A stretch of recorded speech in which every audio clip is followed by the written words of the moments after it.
প্রিয় দর্শক, আসলে উনি কয়টা গরু আনছেন আপনি? আমি 6টা। 6টা গরু আনছেন। কয়টা গরু বিক্রি করছেন? 6টা গরু থেকে মাত্র 2টা গরু বিক্রি হয়েছে। আজকে কতদিন? না, মাত্র আজকে আছে। আজকে আসছেন। তাহলে নামটা কি যেন বললেন? কুতুবুদ্দিন ভাই আসলে চেষ্টা করে যাচ্ছেন তার 4টা গরু স্বল্প মূল্যে। এই গরুটির দাম কত দিচ্ছেন আপনি? 3,20,000 টাকা। প্রিয় দর্শক, আমার মনে হয় আমাদের যে এই চ্যানেল কৃষির যিনি চেয়ারম্যান অর্থাৎ তিনি গত 1 মাস যাবৎ গরুর চট্টগ্রামের এক প্রান্ত থেকে অন্য প্রান্তে ঘুরে বেড়াচ্ছেন। ওই তুলনায় এরা 3,20,000 টাকা, মানে 320 মানে তো 3,20,000। সরি, আমার এই জিনিসগুলো একটু বুঝতে কষ্ট হচ্ছে।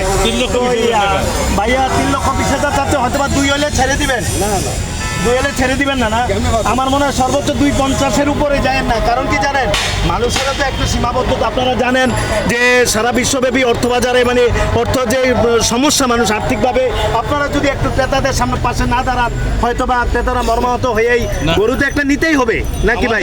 আমাদেরকে সরকার তো যেভাবে আমার খাদ্যদ্রব্যের মূল্য যেভাবে দিচ্ছে, আমরা তো এগুলো কোথেকে আনলেন গরুটা? কোথেকে আনলেন ভাই?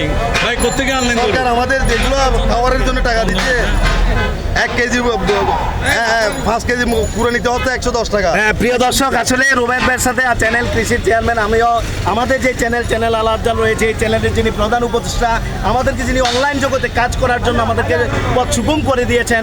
আজকে আমরা যে সাফল্যের যেই পর্যায়ে আমরা পৌঁছাইছি, আমাদের যে লাইভ শেয়ার এবং কমেন্টস করে যে সকল দর্শকরা আমাদের চ্যানেল কৃষিকে এই পর্যায়ে নিয়ে আসছে, আমাদেরকে যিনি সর্বাত্মক পরামর্শ দিয়েছেন তিনি আর কেউ নন, তিনি হলেন আমিনুল হাসান রুবেল ভাই, চ্যানেল কৃষির অন্যতম কন্টেন্ট ক্রিয়েটর। শুধু তাই নয়, আপনারা জানেন ওনার একটা চ্যানেল রয়েছে ইউটিউব চ্যানেল কৃষি, এবং এই চ্যানেল কৃষিকে যারা গত 1 মাসে সাবস্ক্রাইব করেছে, সর্বোচ্চ সাবস্ক্রাইব যারা করেছে, তাদের জন্য আজ রাত 11টায় ফার্স্ট পুরস্কার, সেকেন্ড পুরস্কার, থার্ড পুরস্কার রয়েছে। আশা করি আপনারা সাগরিকা বাজারেই তো নাকি, সাগরিকা বাজারের মুখেই চলে আসবেন, এই পুরস্কারটি আমরা তুলে দেবো, আমিও থাকবো। আশা করি আপনারা